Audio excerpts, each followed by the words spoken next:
Hola, buenas tardes. Bueno, bienvenidos. Vamos a empezar con esta mesa. Tenemos 3 trabajos, que estos me parece que claramente se suplementan mucho. Primero voy a leer los títulos y después va a comenzar Mariana Maroco de Castro.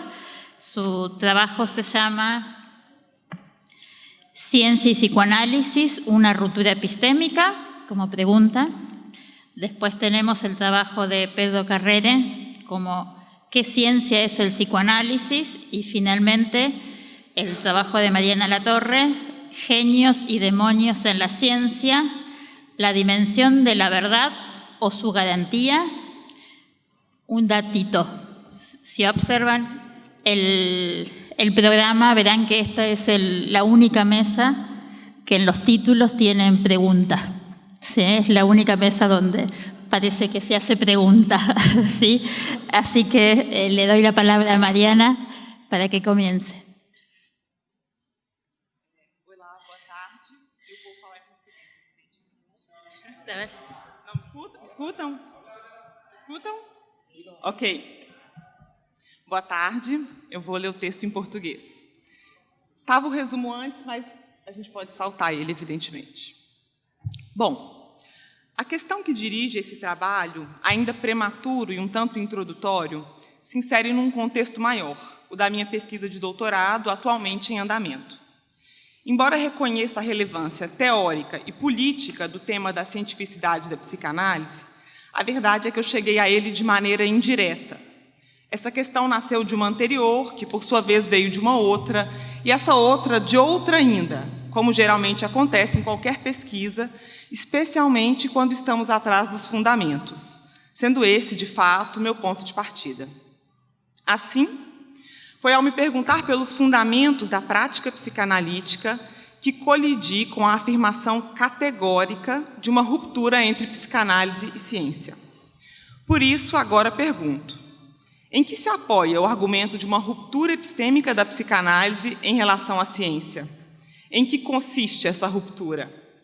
No diálogo interdisciplinar, não parece suficiente recorrer à singularidade do saber psicanalítico como resposta a essas perguntas. Para movimentar uma pequena discussão sobre o tema, me propus a trabalhar prioritariamente com apenas 2 textos. O primeiro deles, A Ciência e a Verdade, é velho conhecido entre psicanalistas e dispensa apresentações. Sendo um texto já tantas vezes trabalhado, minha proposta é retomar pontualmente algumas poucas passagens. Recorro a ele porque, até onde acompanho, a pretensão da comunidade psicanalítica de uma ruptura entre psicanálise e ciência se apoia, em parte, nos argumentos esboçados por Lacan no texto em questão. Primordialmente, na ideia de que a ciência rejeita o sujeito e de que a psicanálise se ocupa, precisamente, de uma verdade que fica excluída do seu campo. Que verdade seria essa? Ao buscar o conhecimento verdadeiro e justificado, a ciência deixaria de fora, justamente, cito Lacan, tudo o que há por dizer da verdade, da única, ou seja, que não existe metalinguagem. Afirmação feita para situar todo o lógico positivismo. Que nenhuma linguagem pode dizer o verdadeiro sobre o verdadeiro, uma vez que a verdade se funda pelo fato de que fala, e não dispõe de outro meio para fazê-lo. Fim da citação. Ou seja, não há verdade fora da linguagem. O argumento de Lacan, explicitamente endereçado ao empirismo lógico, terminou servindo de base para um afastamento da psicanálise também em relação à epistemologia, na medida em que, sob determinada concepção, aquela fundacionista, como veremos, esta última teria a função de justificar a verdade de um dado saber. Cito a Luche aqui. Podemos, acaso, a propósito da psicanálise, continuar com a ideia segundo a qual, a cada uma das disciplinas socialmente reconhecidas, lhe corresponde um conjunto definido de perguntas referidas ao estatuto do seu saber? Essas perguntas, consideradas em um eixo, comporiam a epistemologia, outra disciplina, mas de um estatuto diferente ao do resto, posto que elegeu como objeto próprio o saber, tal como produz cada uma das outras disciplinas. No que concerne à psicanálise, e especialmente devido a que com Lacan se recusou a noção de metalinguagem, é claro que uma reconsideração semelhante do saber que produz não resulta óbvio. Fim da citação de Aluche. Mas, se concordássemos com Aluche, acaso não seria paradoxal, ou ao menos irônico, o que Lacan dá por descontado algumas linhas depois, convocando um saber para ler o outro? Cito Lacan. Será preciso dizer que temos de conhecer outros saberes, que não o da ciência, quando temos que tratar da pulsão epistemológica? Esta última aqui entendida como a busca por um fundamento para o saber. Pergunto, será mesmo que o diálogo com a epistemologia e seus princípios implica em uma busca por garantias ou pelo verdadeiro atrás do verdadeiro? Ou se trataria antes de uma posição aberta e disposta a interrogar os pressupostos lógicos, ontológicos, ideológicos e preconceitos escondidos na base de nossas concepções? Para uma posição desconfiada em relação à epistemologia, certamente contribuíram os comentários de Lacan no mesmo texto. Segundo ele, o nascimento de uma dada ciência e a constituição de um objeto que lhe seja próprio dependem de uma redução, operação que consiste em isolar um dado objeto de toda uma série de elementos a ele estranhos. Mas será que é possível isolar tal objeto e, portanto, conhecê-lo de modo absoluto, ou seja, separado? Para Lacan, cabe à epistemologia estabelecer isso em cada caso, tendo ela falhado em explicar plenamente, e por esse meio, cito Lacan, a mutação decisiva que, por intermédio da física, fundou a ciência no sentido moderno, sentido que se postula como absoluto. Fim da citação.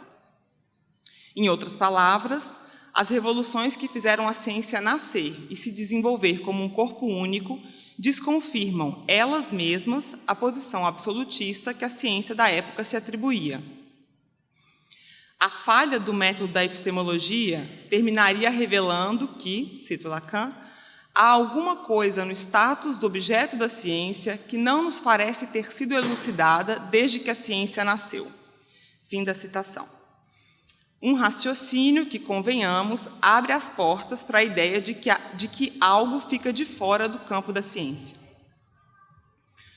Trocando em miúdos, Lacan parece estar criticando não tanto a ciência, nem sua aspiração ao conhecimento, mas uma dada epistemologia, aquela que apela ao método de redução e isolamento dos objetos, com sua atitude absolutista e, portanto, fechada, fundacionalista e reducionista, característicos da postura neopositivista diante do conhecimento científico.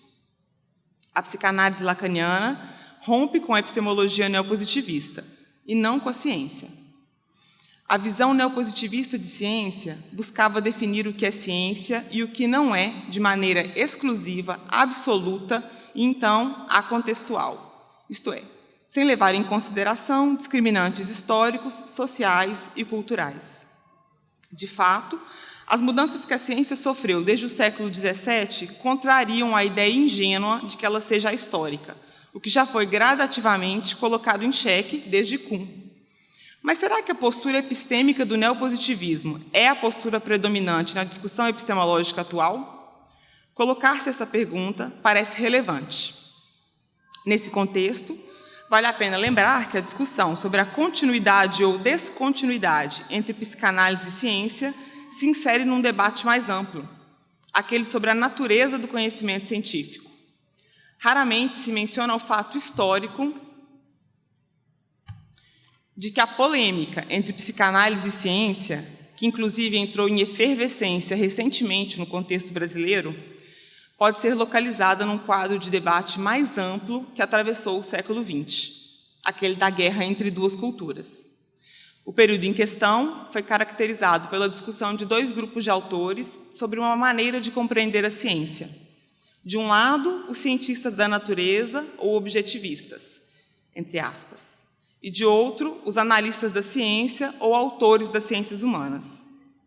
Tudo isso culminou na série de polêmicas que ficaram conhecidas como Science Wars, ou Guerra das Ciências, que eclodiram na década de 90 e trouxeram à tona temáticas que remontam, pelo menos, à Grécia Antiga. As questões relativas à verdade, à natureza da realidade, à objetividade e neutralidade. Argumentar a favor de uma ruptura epistêmica radical, como aquela comumente expressada, que opõe de forma absoluta e negativa, aliás, exclusiva, a psicanálise em relação à ciência, é esquecer a íntima, cito Lacan, vocação de ciência da psicanálise, sustentada pelo mesmo Lacan e alimentada pelo princípio de que, cito Lacan outra vez, um único sujeito é aceito nela como tal, aquele que pode constituí-la científica. Além disso, o afastamento da psicanálise em relação às disciplinas científicas e a desconsideração de pressupostos lógicos, metodológicos e epistemológicos teve consequências complicadas para o nosso campo. Contribuiu em muito para uma leitura alienada da teoria, por vezes até contraditória, que avançou sem levar em consideração suas condições históricas, seus fundamentos e os paradigmas que estavam em jogo em cada momento de sua elaboração. Essa mesma atitude transformou Freud e Lacan em gênios que teriam elaborado suas teorias com base numa intuição e não em processos racionais. De todo modo, sem ter clareza sobre os encaminhamentos na epistemologia atual e se a ruptura da psicanálise é restrita à atitude neopositivista, parece difícil poder realinhar a psicanálise com os debates contemporâneos. Esse show aí, gente.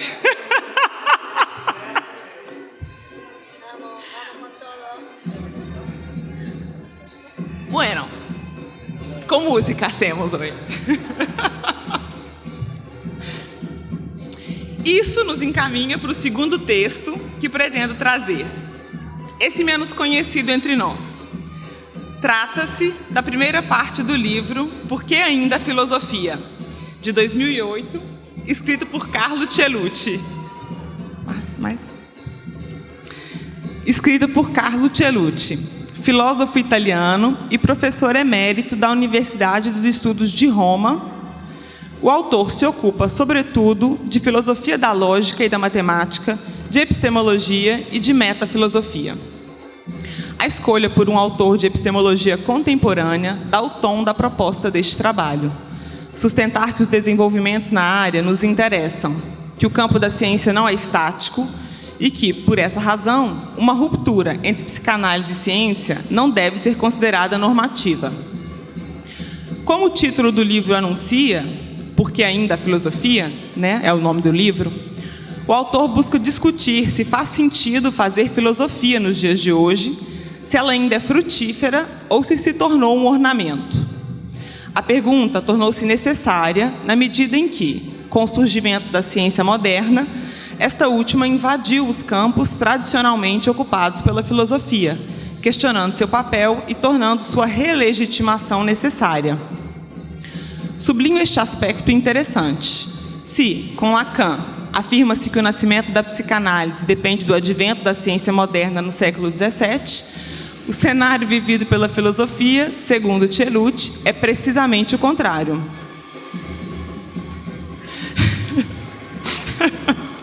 Com o surgimento da ciência, ela perde território.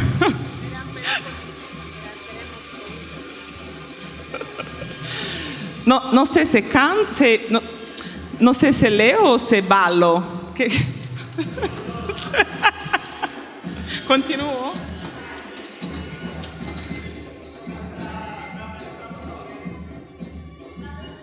Tá? Continuo. Ok.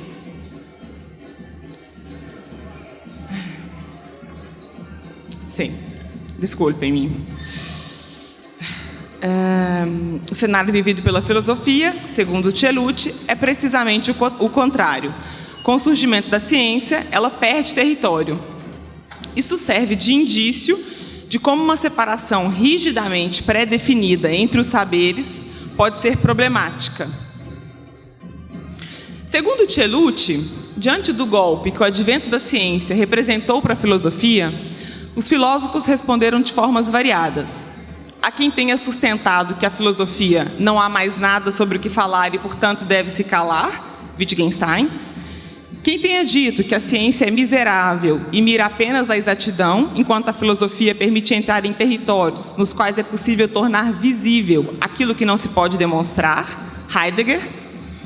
Existem aqueles que apostaram numa refundação da filosofia para que ela pudesse adquirir seu autêntico caráter de ciência, Husserl, e ainda os que proclamaram o abandono da ciência, o abandono da ideia de ciência enquanto atividade paradigmática de descrição da realidade, professando sua equivalência em relação a outros tantos saberes, os quais devem ser avaliados pela capacidade que têm de alcançar seus objetivos.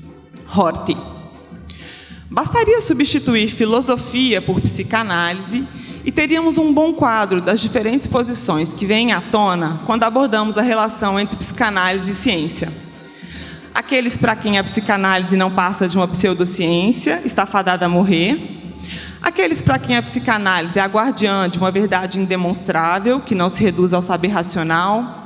Aqueles que apostam no diálogo com as neurociências para comprovar empiricamente a validade dos conceitos psicanalíticos. E, por fim, os que querem confinar a psicanálise ao seu território original, a prática clínica. Mais que nada, essa aproximação um pouco irreverente entre os filósofos e os psicanalistas me interessa na medida em que contribui a nos fazer notar que nosso campo, com suas mazelas e deleites, não é tão único e singular como pretendemos. A posição de Cellucci acerca da legitimidade da filosofia e sua relação com a ciência diverge de todas as elencadas acima e da maioria dos filósofos da tradição analítica. Tal divergência se apoia em uma outra ainda mais fundamental, no afastamento da concepção justificacionista fundacionista, típica do positivismo. Segundo Cellucci, a concepção justificacionista é caracterizada por justificar um conhecimento dando-lhe um fundamento. Dele se poderia deduzir todos os demais conhecimentos de um determinado campo.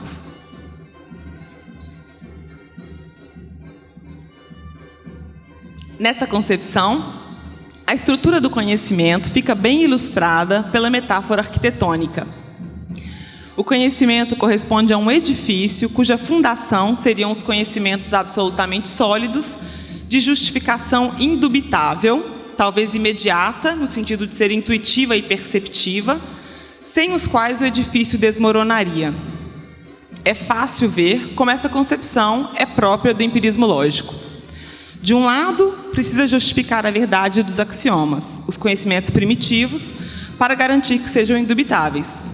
O apelo à metalinguagem serve para isso. De outro lado, as teses verificacionistas para amarrar os outros conhecimentos, os teoremas, à experiência, sendo essa certamente uma base indubitável. Uma concepção desse tipo se apoia no método axiomático e na dedução. Mas será que existem conhecimentos indubitáveis? Infelizmente, todas as tentativas de justificar os nossos conhecimentos de forma absolutamente indubitável faliram. Não apenas por causa da crítica de Popper ao verificacionismo, mas principalmente por causa dos teoremas de Gödel, que constituem uma razão de princípio para o falimento da tese metalinguística. Inclusive os esforços empreendidos por Russell em provar que os conhecimentos da matemática eram dedutíveis de um número pequeno de princípios lógicos fundamentais foram sem sucesso. Essas são razões que certamente suportam a necessidade de uma ruptura epistêmica. Contentar-se com isso, porém, não parece satisfatório, pelo menos para aqueles estudiosos que, como Lakatos, Poliá e Cellucci, propuseram caminhos genuinamente alternativos. Sem que entremos excessivamente nos detalhes, Cellucci propõe uma alternativa à concepção fundacionista que mencionamos, a concepção heurística. Mas qual seria a hipótese distintiva que caracteriza a posição heurística? Ela pode ser resumida nos seguintes termos. A partir do reconhecimento de que o alcance da verdade é nada mais que uma quimera. O critério para decidir o que é ou não conhecimento é a própria plausibilidade. As vantagens do ser plausível a respeito do ser verdadeiro são inúmeras. Ainda que esse critério seja mais fraco, ele é genuinamente interativo, aberto e falível. Uma conjectura adquire o estatuto de conhecimento, vira uma hipótese, quando ela é a mais plausível entre as outras disponíveis para resolver ou explicar um problema de natureza teórica ou prática, ou seja, sempre em relação aos dados presentes e aos conhecimentos anteriores. Porém, ainda mais importante, é o papel ativo que os outros conhecimentos e os outros campos de saber, então as outras disciplinas, têm em contribuir na determinação do grau de plausibilidade. Vou pular um pedacinho. Por isso mesmo, a metáfora arquitetônica é inadequada para abordar o conhecimento, pois, cito Celucci, antes de mais nada, diferentemente de um edifício, o conhecimento não vem construído com base em uma fundação dada desde o início, e sim a fundação é elaborada pouco a pouco, à medida que os conhecimentos são adquiridos.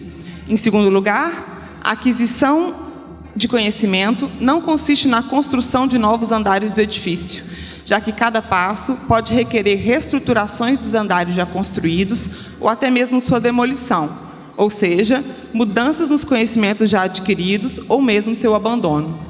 Além disso, a aquisição de novos conhecimentos pode requerer que sejam estabelecidas relações entre edifícios, isto é, entre sistemas de conhecimento, que até aquele momento eram considerados privos de relações.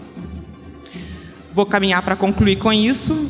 Em poucas palavras, e indo direto ao ponto, aquilo que entre nós, psicanalistas, serve de argumento para marcar uma ruptura, uma oposição com o pensamento científico, isto é, a falta de garantias para a verdade, é exatamente o que para outros, como Celucci, garante uma continuidade e um mútuo apoio entre as várias disciplinas. Vou ficar por aqui. Obrigada.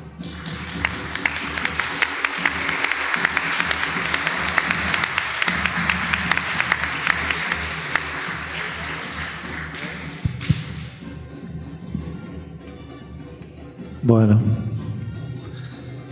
voy a tratar de hacer como que no hay ningún ruido atrás mío.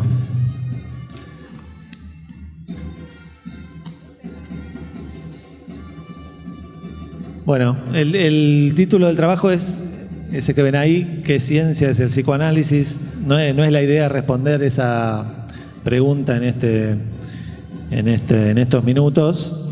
La idea es simplemente voy a hacer un breve recorrido por 4 momentos de la historia de la ciencia moderna, 4 momentos que yo extraje de esa larga historia para poder establecer algunas diferencias que nos permitan pensar algo vinculado al título que tiene que ver con cuál es el estatuto epistémico del psicoanálisis.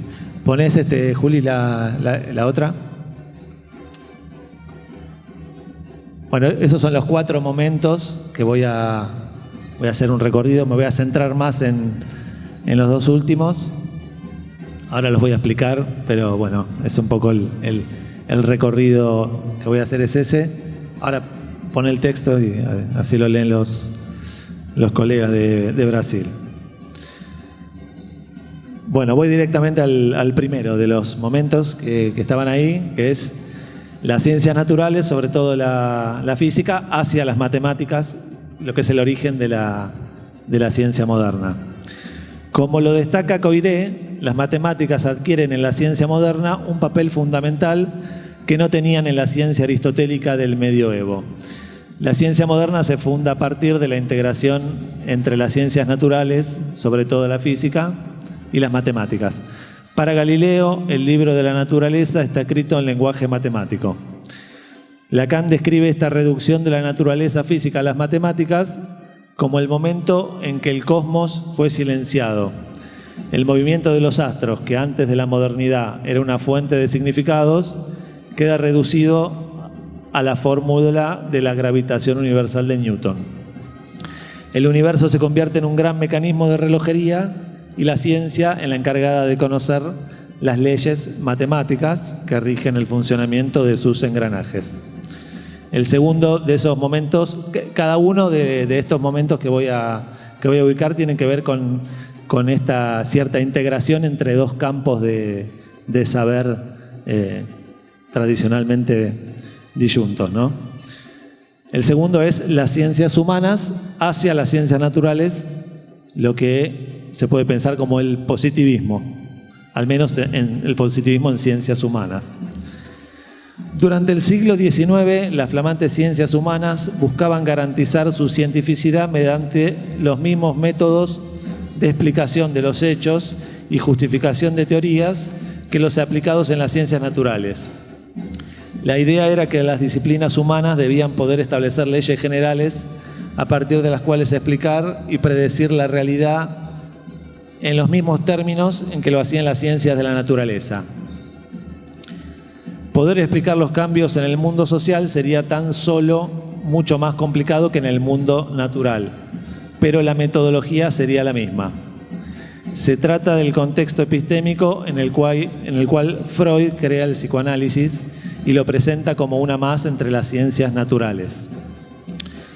La remisión de los fenómenos humanos a la fisiología estuvo presente en Freud y en otros científicos sociales de su época, por ejemplo, Henry Morgan, bajo la consideración de que solo el modelo de las ciencias biológicas hacía posible un abordaje científico de las cuestiones humanas.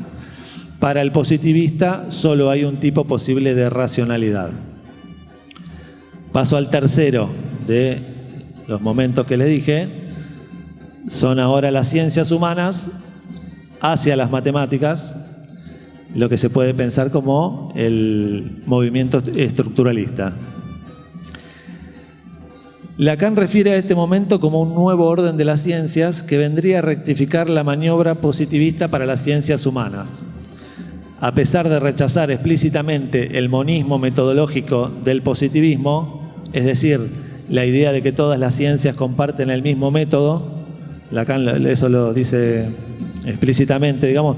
Acá vean, en las notas al pie hay muchas citas que saqué del cuerpo del texto para que sea más fácil leerlo, pero al que le interese están ahí.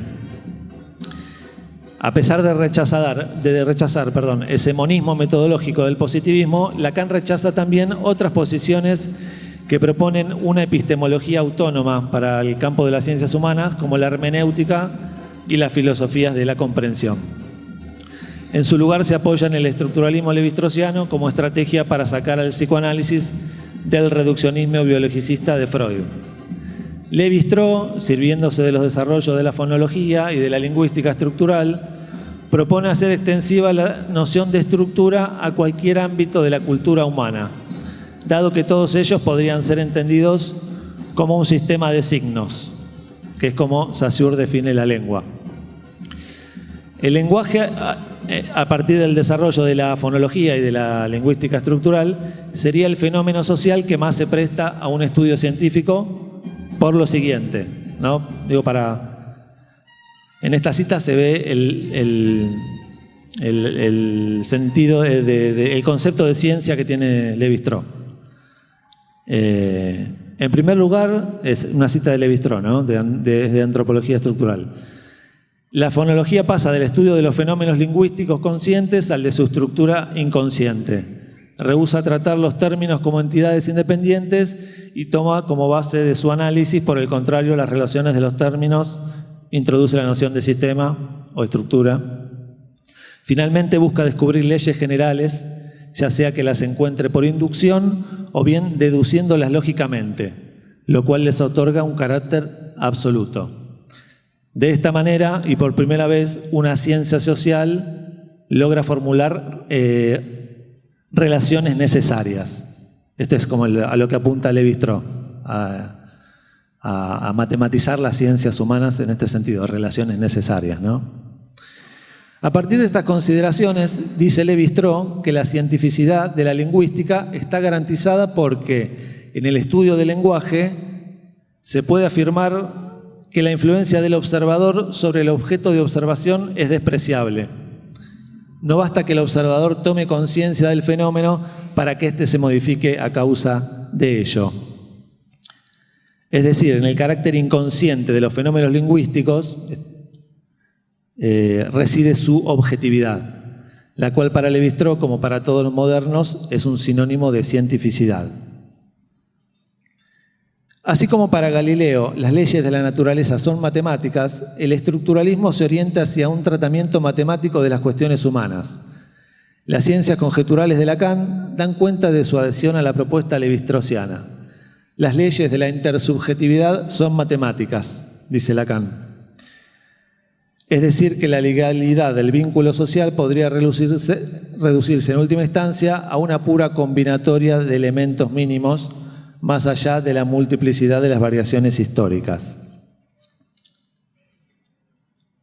Así como la naturaleza moderna es convertida en un mecanismo de relojería, el estructuralismo propone un modelo similar para el abordaje de las estructuras sociales.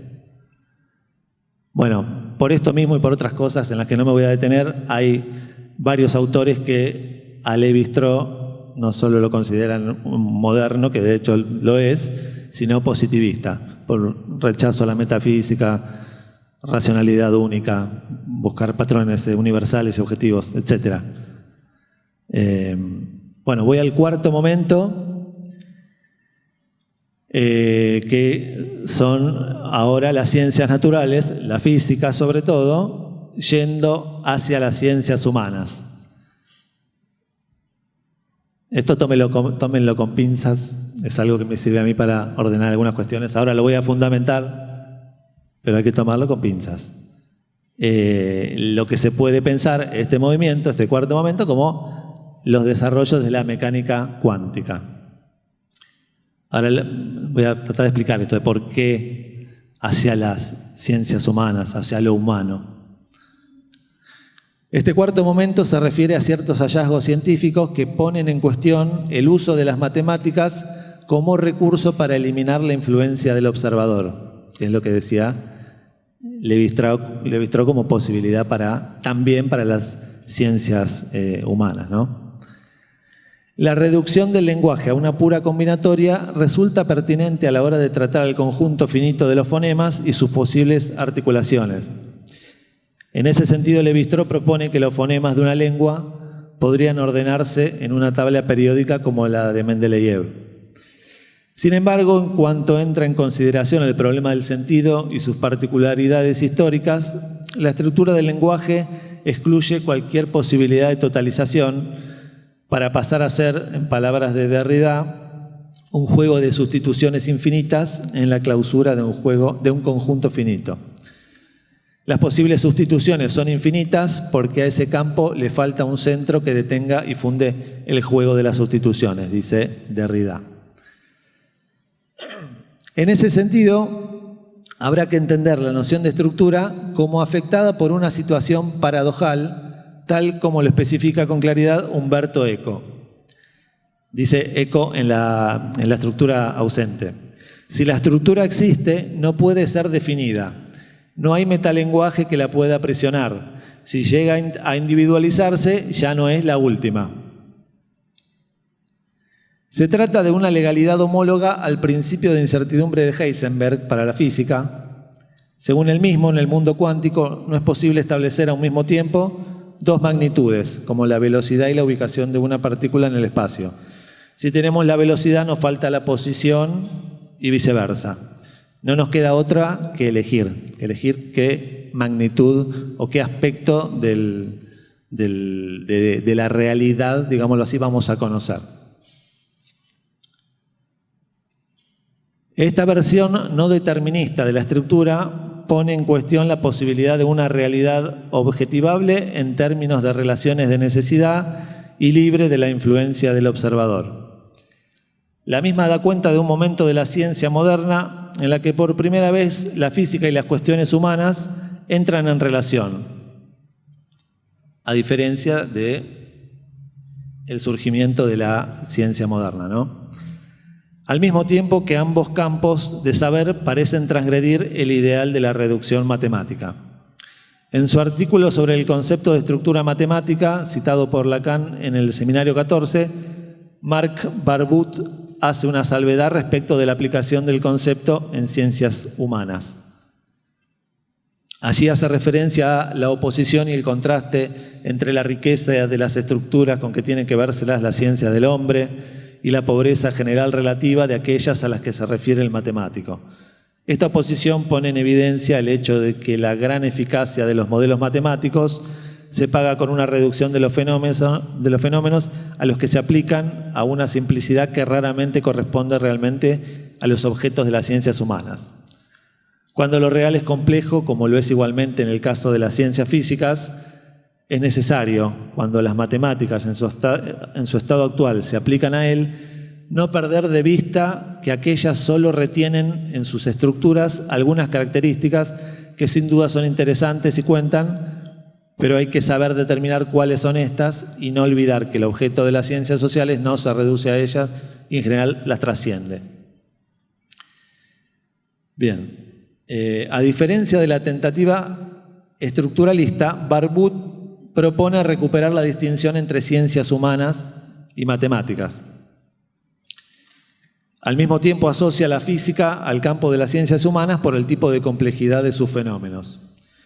Lo que es puesto en discusión en esta perspectiva no es la perspectiva estructuralista, sino su reducción ontológica a una matriz última de invariantes como modelo para pensar las cuestiones humanas, que es la crítica que le hace Umberto Eco a Lévi-Strauss.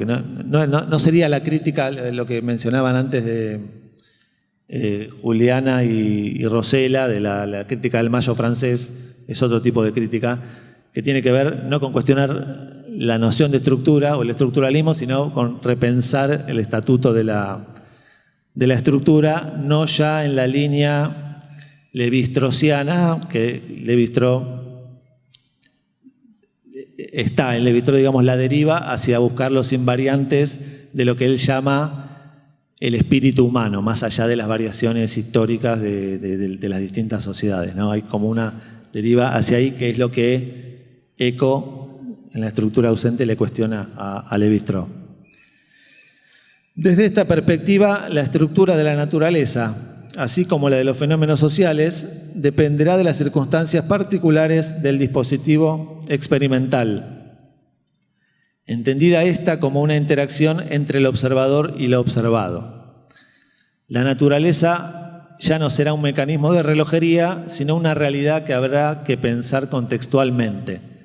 Como dice Bohr, es erróneo pensar que la tarea de la física consista en descubrir cómo es la naturaleza. A la física solo le interesa qué es lo que puede decirse de ella. El saber sobre la naturaleza ya no buscará garantizar su objetividad mediante unas matemáticas que le permitan borrar al observador. Por el contrario, los límites entre el mundo natural y el mundo humano tienden a disolverse. La naturaleza física pasa a estar integrada a la acción humana y a modificarse según el saber que se tenga sobre ella. Dice Miguel Ferrero Melgar, que es quien prologa este libro de Bohr, que estoy citando, que es La teoría atómica y la descripción de la naturaleza. La física es en parte una actividad social que se construye sumergida en el lenguaje, sin que ninguno de los pasos que se dan en ella sea ajeno a esta circunstancia. La cuestión del lenguaje aparece aquí vinculada a lo que Bohr llamó el problema de la descripción, el cual refiere a las dificultades que tienen los científicos para comunicar los resultados de sus experimentos entre sí, a partir de que ya no pueden excluirse a sí mismos de sus descripciones de la realidad. Las cuestiones humanas son reintroducidas en el campo científico en un doble sentido. Del lado del observador, dada la incidencia que tiene en el lenguaje y la medición en la manifestación de los fenómenos naturales, y al mismo tiempo la naturaleza misma adquiere una especie de condición subjetiva, por llamarlo de algún nombre, de alguna manera, ¿no? Dice Bohr, en relación a esto, nos hemos visto forzados a abandonar paso a paso la descripción causal del comportamiento individual de los átomos en el espacio y el tiempo, y a considerar que la naturaleza elige libremente entre distintas posibilidades a las que solo cabe aplicar consideraciones probabilísticas. Bueno, esto es lo más revolucionario, ¿no? Que la naturaleza elige libremente. Hay que ver. Es otra cosa que la naturaleza como mecanismo de relojería, ¿no? En algunos momentos de su obra, Lacan pareciera buscar el fundamento epistémico de su psicoanálisis, no ya en el rigor de las matemáticas, al menos en el sentido en que lo planteé con Lévi-Strauss, sino en estos insólitos resultados de la mecánica cuántica. Estos, lejos de intentar eliminar toda dimensión de engaño, le otorgan su lugar en la naturaleza misma. Este modelo es relevante para nosotros, analistas, puesto que da cuenta de una ciencia en donde el sujeto, lejos de tener que ser borrado para acceder a las leyes matemáticas que rigen el funcionamiento del mundo, pasará a ocupar él mismo el lugar de objeto de saber. Bueno, cierro con una cita de Lacan que resume bastante esto, que está buenísima. Dice Lacan, en el seminario, del seminario 2, dado el punto en el que actualmente se desarrollan los progresos de la física, errado sería imaginarse que esto estaba previsto de antemano y que al átomo, al electrón, ya se les ha cerrado el pico. Recuerde que antes, o sea, que Lacan hablaba de la ciencia moderna en relación al silencio del cosmos, ¿no? Ahí dice que es erróneo pensar que al átomo, al electrón, se les ha cerrado el pico. No se trata de eso. Está claro que donde se produce algo extraño es del lado del lenguaje. A esto se reduce el principio de Heisenberg. Es lo que le decía antes, el principio de Heisenberg articulado a la estructura del lenguaje. No estoy diciendo que siempre hemos de quedarnos en esta posición eminentemente burlona. Habla de la naturaleza, ¿no? La naturaleza como burlona. Pero hasta nueva orden podemos decir que los elementos no responden allí donde se los interroga. Para ser más exactos, si se los interroga en alguna parte, es imposible captarlos en conjunto. Lo mismo que decía Umberto Eco. No caigamos en el misticismo. No acabaré diciendo que los átomos y los electrones hablan. Pero ¿por qué no? Todo es como si. En todo caso, la cosa se demostraría a partir del momento en que comenzaran a mentirnos. Si los átomos nos mintieran, si se las dieran de listos con nosotros, quedaríamos justificadamente convencidos. Esto de que los átomos mienten es un poco lo que decía Bohr, y es un poco como muchos autores piensan, por ejemplo, el experimento de la doble rendija, como que los átomos mienten porque cuando se pone el detector para ver por dónde pasan, se comportan de otra manera, ¿no? Es así. Son cosas en las que preferimos no pensar. Si alguna vez empezaran a removérsenos dentro, miren a dónde llegaríamos. Ya no sabríamos dónde estamos. Hay que decirlo, y en eso pensaba todo el tiempo Einstein, sin dejar de maravillarse. Recordaba sin cesar que el Todopoderoso es un poquito astuto, pero de ninguna manera deshonesto. ¿No? Dios no juega los dados. Por otra parte, esto es lo único que permite hacer ciencia, o sea, finalmente reducir al Todopoderoso al silencio. Tratándose de esa ciencia humana por excelencia, llamada psicoanálisis, nuestra meta es llegar al campo unificado. Acá se refiere no al campo unificado de Maxwell, sino a la idea a lo de la cuestión de Galileo de que los cuerpos celestes y los cuerpos terrestres se rigen por la misma ley que la gravedad, ¿no? Ese es el campo unificado. Nuestra meta es llegar al campo unificado y hacer de los hombres lunas. ¿Acaso los hacemos hablar tan solo para hacerlos callar? Bueno, hasta ahí.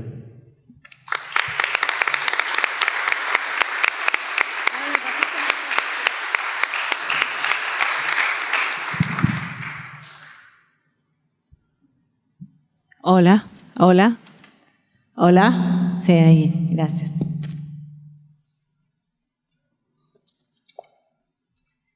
Bueno, mi trabajo se llama Genios y demonios en la ciencia, la dimensión de la verdad o su garantía. Hoy les traigo una doctora en Historia de la Ciencia de México que se llama Jimena Canales y su libro La ciencia y sus demonios. En el prólogo dice: tras haber dedicado décadas de estudio a la historia de la ciencia, me había faltado comunicar lo más importante sobre el tema. La falta residía en que lo que quería decir iba radicalmente a contracorriente. La mayoría de los estudios sobre la ciencia se enfocan en cómo se usa para confirmar y consolidar lo mucho que sabemos. Resaltan su gran utilidad para entender y manipular el mundo a nuestro alrededor y cómo nos acerca a la verdad y a la certitud.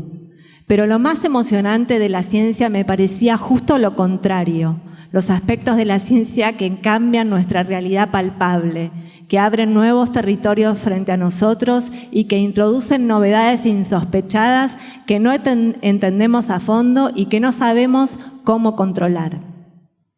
Ya lo hemos visto muchísimo, hasta lo que tengo de recuerdo en Apertura y Apola. Lacan ya contaba con la ciencia posmoderna, la del principio de Heisenberg, del principio de incertidumbre de Heisenberg, la del principio de incompletitud de Gödel, la física relativista de Einstein y su consecuencia la cuántica, la noción de estructura a partir del giro lingüístico, lo que supone entenderla no en el sentido estructural, como el edificio, que tiene vigas y columnas, como la de Chomsky, sino sin centro, lo que equivale a decir que los significados no están definidos, lo indeterminado, lo que puede estar más allá de lo instituido y puede dar la posibilidad a lo instituyente. En el primer trabajo que presenté en las últimas jornadas de Apertura en 2018, Un acontecimiento, otro psicoanálisis, tomo la noción de acontecimiento de Derrida cuando se refiere justamente a la noción de estructura. La cita que tomé de él decía: quizás se ha producido en la historia del concepto estructura algo que se podría llamar acontecimiento si esta palabra no se llevase consigo una carga de sentido que la exigencia estructural o estructuralista tiene precisamente como función reducir o someter a sospecha. Digamos, no obstante, un acontecimiento y tomemos esa palabra con precauciones entre comillas. ¿Cuál sería, pues, ese acontecimiento? Tendría la forma exterior de una ruptura y de un redoblamiento. Y la tomé para equiparar el cambio producido en la concepción de estructura a partir de esta ruptura y redoblamiento, o sea, para equiparar este cambio en la concepción de estructura con el cambio en psicoanálisis como un acontecimiento a partir de la propuesta de Alfredo Ildenstein. Y lo fundamental para mí es la puesta en eje de la noción de inmixción de otredad. Entonces pongo, bueno, ahí está el cuadrito, historia del concepto de estructura, historia del psicoanálisis y el acontecimiento como el giro lingüístico, sin centro, el centro vacío y el concepto de inmixción de otredad que articula sujeto y otro, ¿no? Derrida continúa afirmando que hasta ese acontecimiento la estructuralidad de la estructura se ha encontrado siempre neutralizada, reducida mediante su gesto consistente en darle un centro, en referirla a un punto de presencia, a un origen fijo. Por esto mismo es que tiene sentido pensar que la subversión fue kepleriana y no copernicana, porque a partir del descubrimiento de que en el sistema solar no hay un centro, ni siquiera el Sol, se produce un descentramiento de la estructura de la realidad, un vaciamiento del centro. En todo caso, habría dos. Pongo el cuadrito de inmixción de otredad, no hay sujeto sin otro. Esto implica que no se puede pensar que haya algo estructural como central, porque en el centro no hay nada. Se trata, en definitiva, de la historia de las relaciones significantes. A partir del acontecimiento, afirma Derrida, se ha tenido que empezar a pensar que el centro no era un lugar fijo, sino una función, una especie de no lugar en el que se representaban sustituciones de signos hasta el infinito. Ese es entonces el momento en el que el lenguaje invade el campo problemático universal. Ese es entonces el momento en que, en ausencia de centro o de origen, todo se convierte en discurso. a condición de entenderse acerca de esta palabra, es decir, un sistema en el que el significado central, originario o trascendental no está nunca absolutamente presente fuera de un sistema de diferencias. La ausencia de significado trascendental extiende hasta el infinito el campo y el juego de la significación. Derrida dice que a partir de este acontecimiento en la concepción del concepto de estructura deja de haber un centro que determine el significado porque hay sustituciones infinitas, no hay significado trascendental. Entonces, si decimos que blanco, negro, pobre, rico es significante, quiere decir que no tenemos un significado trascendental. No sabemos qué es lo que quiere decir y podría cambiar lo que quiere decir como consecuencia de un trabajo de análisis. Jimena Canales, la doctora en Historia de la Ciencia, se propuso estudiar los demonios. Lo que no convenía estudiar, porque era lo que ponía en cuestión lo sabido, lo instituido. Dice, los demonios modernos no se encontraban en los antiguos grimonios de hechizos y encantamientos mágicos. Aparecieron en textos clásicos de la ciencia y la filosofía moderna, escritos por pensadores y científicos muy respetados. A partir del siglo XIX se publicaron regularmente en revistas estándar como en las prestigiosas revistas académicas Nature y American Journal of Physics. Revistas científicas especializadas como Scientific American cubrieron sus aventuras, incluso los principales medios de comunicación como el New York Times. Informaron ocasionalmente sobre ellos. La mayoría de los demonios estaban asociados con el apellido del científico que fue el primero en especular sobre su posible existencia. Algunos fueron tan influyentes que se convirtieron en un elemento fijo de los libros de texto estándar. La mayoría de los artículos de investigación sobre demonios fueron ampliamente elogiados y muchos de ellos apuntaban a descubrimientos clave como la termodinámica, la teoría de la relatividad y la mecánica cuántica. Gracias. La naturaleza sorprendente del descubrimiento y la invención puede llevarnos a sospechar que algo parecido a una fuerza inconsciente se confabula detrás de los límites de la razón e impulsa su desarrollo desde afuera. Los científicos utilizaban la palabra demonio para referirse a algo que desafía la explicación racional, que puede confundir o romper una hipótesis o una ley de la naturaleza. La mayoría de las veces se lo llama con el mismo nombre con referencia a la persona particular asociada con el experimento y siguen un patrón que se originó con René Descartes, el pensador del siglo XVII conocido por inaugurar la era de la razón. El demonio de Laplace siguió los pasos del demonio de Descartes y se convirtió en un modelo para nuevas máquinas calculadoras que potencialmente podrían determinar la posición precisa y el movimiento de todas las partículas del universo para conocer todo el pasado e incluso el futuro.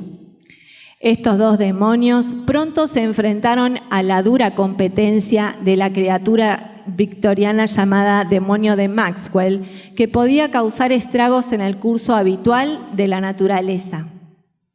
A medida que la ciencia crecía en prestigio y complejidad, se invocaron muchos otros demonios y se les dio el nombre de Charles Darwin, Albert Einstein, Max Planck, Richard Feynman y otros. Ahí se ve que la cito a Jimena Canales, ¿no? Los investigadores a veces se refieren a ellos como él, otras como ella y a menudo como eso. Me parece muy interesante para nosotros que se lo llame eso, eso habla, eso piensa, lo que es el sujeto antinómico de la ciencia, lo que escapa a la razón. También se lo ha llamado demonio a la tecnología. Dice Canales, un paseo por la historia de la ciencia y la tecnología nos muestra que las innovaciones a menudo generan arrepentimiento. La determinación puede convertirse en angustia y el regocijo inicial da paso al examen de conciencia. Por ejemplo, la bomba atómica. Leyes son revocadas, se descubren nuevos imposibles. El cisne negro se trata de un suceso improbable, pero posible. Se creía que los cisnes eran blancos hasta que se descubrió en Australia la existencia de cisnes negros. En este punto me parece importante diferenciar el saber no sabido del no realizado, porque el primero puede tratarse para nosotros del saber que constituye un síntoma, el sujeto, tema, asunto, y el segundo es la posibilidad de un sujeto nuevo. Saber no sabido, ahí está. Tenemos del lado del saber no sabido, síntoma, sujeto, tema, asunto, constituido por el significado del otro que ubica a un hablancer en el lugar de ser objeto del deseo del otro por amor, pero que en realidad es de la demanda. Y del lado del no realizado, el objeto A, imposible, más allá del otro, creación ex nihilo, sujeto nuevo. Podríamos decir que el cisne negro era no sabido. No realizado sería la geometría no euclidiana, que dio lugar a todo un espacio nuevo gracias a creer posible lo imposible. Dice Jimena Canales: el físico Max Born nos dio una de las interpretaciones más honestas de los puntos ciegos de los científicos en lo que respecta al impacto de su investigación. Reflexionando sobre sus propias contribuciones, admitió que cualquiera que hubiera descrito las aplicaciones técnicas de este conocimiento, tal como las tenemos hoy, habría reído. El camino recorrido por el desarrollo de la tecnología en los últimos siglos ha ido más allá de los sueños más descabellados que cualquiera. Durante la juventud de Bohr no había automóviles, ni aviones, ni radiocomunicación. No había películas, ni televisión, ni cadenas de montaje, ni producción en masa, etc. En otra oportunidad desarrollaré más el tema de los demonios, pero me parece que para comenzar podremos detenernos en la cuestión de los puntos ciegos, como los puntos que no son vistos por el paradigma para Kuhn cuando dice que él mismo restringe la visión. Según Thomas Kuhn, un paradigma es un sistema de creencias, principios, valores y premisas que determinan la visión, lo que se ve y por lo tanto lo que no se ve. En los momentos de revoluciones científicas, lo que sucede es que un paradigma entra en crisis porque las preguntas que surgen no se responden con las respuestas que dan las teorías que conforman el paradigma. Podríamos pensar que empieza a hacerse luz sobre esos puntos oscuros, esos puntos ciegos que no estaban siendo vistos y contemplados por el paradigma. Podríamos pensar que empieza a hacerse luz, sobre esos puntos oscuros.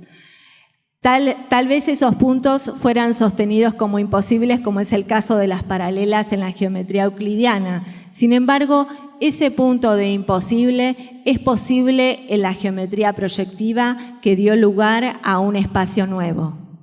En lo que se supone un fin de análisis, podemos visualizar esos puntos que habían quedado como imposibles y que pasan a ser dificilísimos, pero posibles, cambiando la perspectiva, haciendo luz sobre las sombras. El genio de la lengua.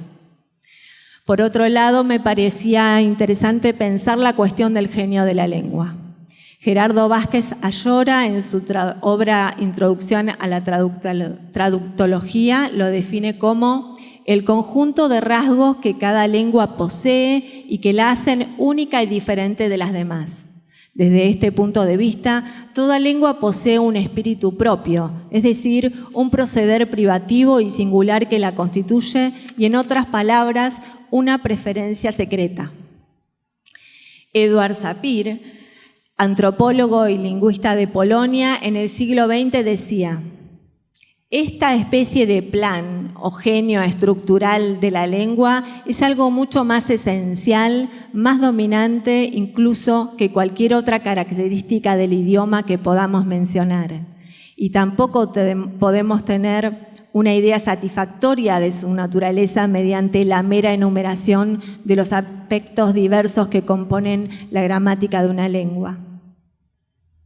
Se lo empieza a pensar como un espíritu que podría calcularse, como cuando intentamos calcular el sujeto, tema, asunto. Sin embargo, siempre hay un resto que escapa, que podemos pensar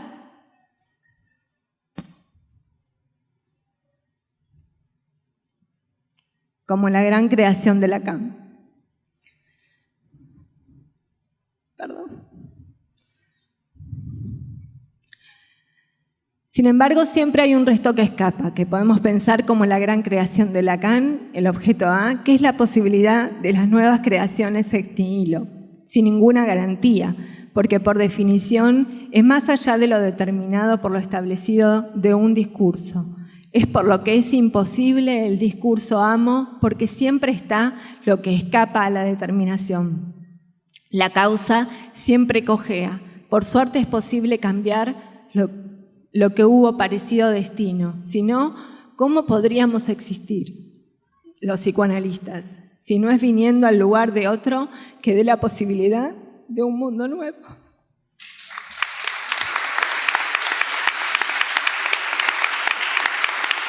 Gracias, gracias.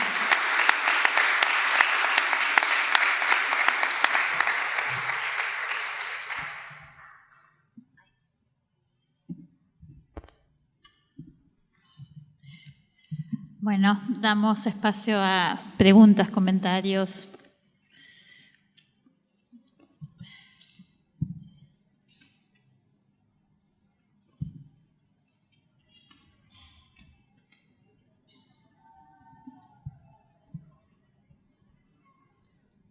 ¿No? Bueno, yo quería plantearles, a ver, los 3 trabajos me parecen, como les decía, suplementarios y me parece que podríamos relacionarlo con el PIC, ¿no? Ya que los 3 están en relación a la relación ciencia y psicoanálisis, me parece que podríamos incluir el PIC en los comentarios. Y para Mariana Maroco, a mí me interesó mucho la idea de plausibilidad, ¿sí? Plausibilidad, ¿sí? Y me gustaría si podías hacer alguna relación con el PIC. Bueno, después tengo el tema de Mariana de los demonios, que me parece que es sumamente interesante para también pensar el PIC, ¿no? Me parece que el PIC podría ser algo relacionado a un demonio, ¿no? En el sentido de ir en contra de ciertos saberes como más establecidos o que se tenían como, no sé si ya dados, pero bastante iban en ese sentido, digamos, como un saber más o un conocimiento más absoluto, por decirlo. Y en relación al trabajo de Pedro, me parecía que podríamos pensar esto de qué posición científica tomar, si bien ya no preguntarnos, como dice en el nuevo libro de Alfredo, no es necesario preguntarnos si el psicoanálisis es ciencia o no, pero sí poder preguntar qué posición científica se podría tomar, que me parece que lo contestaste, pero en el primer párrafo justo que te salteaste estaba planteado lo de las posiciones científicas. Bueno, a ver.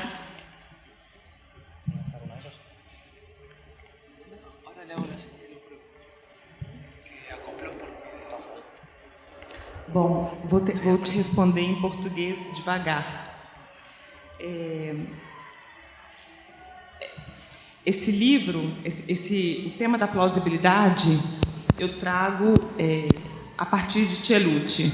É um livro novo para mim, eu estou me inteirando desse conceito dele, né? A partir dele. Mas eu acho que o ponto central da plausibilidade é que ela aparece em contraposição à ideia de verdade. E tudo isso está vinculado a uma concepção do conhecimento diferente da concepção neopositivista ou da concepção fundacionista, que está ancorada numa busca pela verdade. A partir de uma concepção heurística, não se trata mais de uma busca pela verdade, mas você vai avaliar o conhecimento, vai Vou então, você me dá a oportunidade de entrar um pouquinho mais na ideia de conhecimento a partir da concepção heurística. Ela vai contemplar não só a justificação de teoria e a escolha de qual seria uma melhor teoria, mas a grande vantagem de uma concepção heurística é que ela também introduz a possibilidade de se pensar de onde vem uma nova teoria. Então, a novidade, a emergência de uma nova teoria é contemplada a partir de uma concepção heurística. E isso através de um método analítico. E para poder, por exemplo, o que Lacan faz quando ele faz o uso da topologia seria justamente uma analogia. Então, ele tá introduzindo algo novo na teoria, utilizando os conhecimentos das disciplinas que estão a torno, e aí a plausibilidade vem justamente no diálogo com as outras disciplinas, vendo o quanto que as concepções de umas disciplinas com as outras são possíveis de se dialogar, né? Mas, eu não consigo me estender muito nisso. O que eu poderia dizer por hora é isso.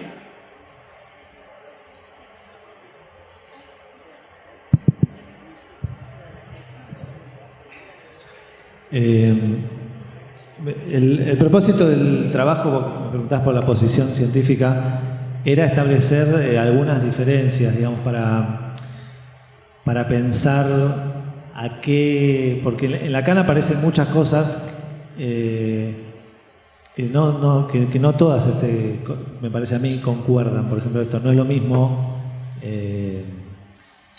adherir al estructuralismo levi-straussiano, al menos en estos términos que yo planteé, porque es un recorte muy parcial, que pensar las cuestiones, o sea, no es lo mismo decir esto que dice Lacan,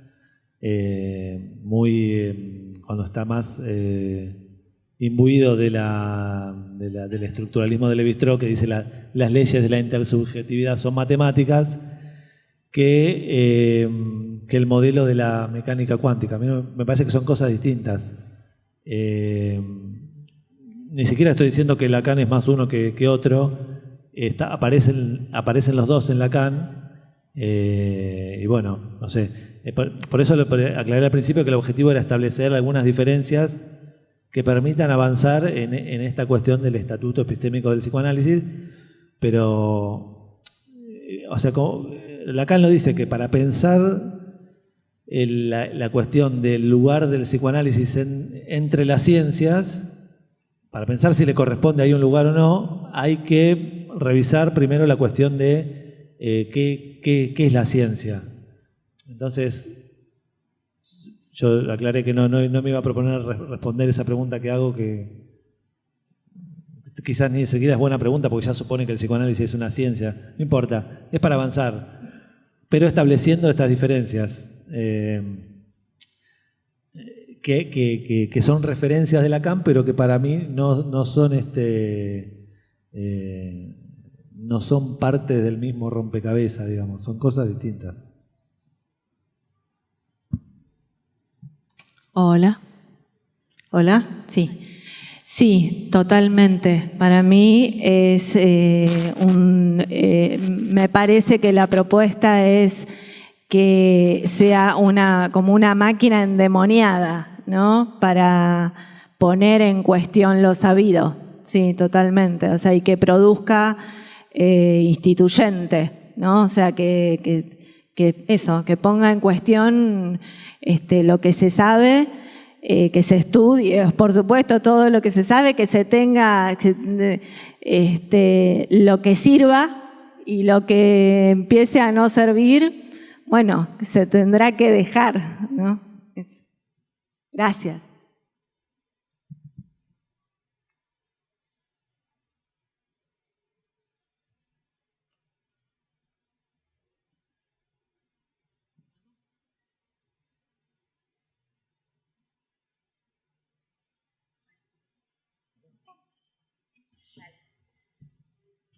Bueno, entonces damos por cerrada esta mesa y abrimos un nuevo espacio.